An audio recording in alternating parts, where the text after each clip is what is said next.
22 April Pahalgam সন্ত্রাসী হামলার বিষয়ে সোশ্যাল মিডিয়ায় দেশবিরোধী মন্তব্য করার অভিযোগে গত দুদিনে কমপক্ষে 3 জনকে গ্রেপ্তার করা হয়েছে বলে শনিবার জানিয়েছে পুলিশ। গ্রেপ্তারকৃতদের মধ্যে রয়েছেন একজন অবসরপ্রাপ্ত শিক্ষকও। আমাদের কাছে সন্ধ্যায় দিকে একটা এফআইআর আসে। সজল চক্রবর্তী নামে একজন জেল রোডে বাড়ি, তার বিরুদ্ধে একটা এফআইআর আসে। সে ফেসবুকে কিছু অশালীন বক্তব্য বা বিতর্কিত কিছু লেখালেখি করছে। এখানে যে পেহেলগাম যে ইনসিডেন্ট এটার উপরে ভিত্তি করে তো আমরা যেহেতু এফআইআর হয়েছে এবং এফআইআর আমরা ইনভেস্টিগেশন চলছে এবং আমরা জিজ্ঞাসাবাদ চলে যাচ্ছি এবং জিজ্ঞাসাবাদ চলছে, লোকাল অ্যাক্টিভিটি চলছে, এখানে লোকাল কারবাই চলছে। আমরা দেখছি ইনভেস্টিগেশন তার মধ্যে আর কি পাওয়া যায়। আমাদের নজরে এসেছে যে কিছু ব্যক্তি সোশ্যাল মিডিয়ায় উস্কানিমূলক এবং বিভ্রান্তিকর বার্তা প্রচার করছে।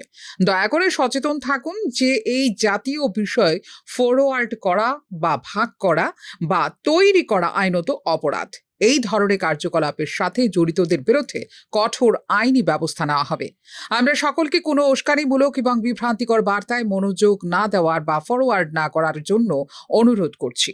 আমরা সকল নাগরিককে সতর্ক থাকার এবং এই ধরনের কোনো বেআইনি কার্যকলাপের বিষয়ে অবিলম্বে পুলিশকে রিপোর্ট করার জন্য অনুরোধ করছি বলে গ্রেপ্তারের পর ত্রিপুরা সোশ্যাল মিডিয়ার ওপর একটি নির্দেশিকা জারি করেছে পুলিশ। ধলাই জেলার আমবাসা থানায় একটি মামলা দায়ের করা হয়েছে, যার ভিত্তিতে গ্রেপ্তার করা হয়েছে দুজনকে। আরেক সন্দেহভাজন, যার নাম জহিরুল ইসলাম, যিনি সিপাহীজলা জেলার সোনামুড়ার বাসিন্দা, তাকে ওই ক্ষেত্রে গ্রেপ্তার করা হয়েছে বলে জানিয়েছে পুলিশ। অপরদিকে পেহেলগাঁও সন্ত্রাসী হামলার প্রতিক্রিয়ায় প্রধানমন্ত্রী নরেন্দ্র মোদীর নেতৃত্বে অনুষ্ঠিত সিসিএল সভায় গৃহীত সিদ্ধান্ত অনুসারে ভারত সরকার রাজ্যে পাকিস্তান নাগরিকদের শনাক্ত করার প্রচেষ্টা জোরদার করছে। পুলিশ ও সাধারণ প্রশাসনকে এই ধরনের ব্যক্তিদের শনাক্ত এবং নির্বাসনের জন্য তাৎক্ষণিক ব্যবস্থা নেওয়ার নির্দেশ দেওয়া হয়েছে বলে ইতিমধ্যেই জানিয়েছেন মুখ্যমন্ত্রী ডক্টর মানিক সাহা। ইতিমধ্যেই 22 এপ্রিলের পেহেলগাঁও সন্ত্রাসী হামলার নিন্দা জানিয়ে রাজ্য জুড়ে বিভিন্ন শিক্ষা প্রতিষ্ঠান, সংগঠন এবং রাজনৈতিক দল আয়োজিত করেছে প্রতিবাদ সমাবেশ।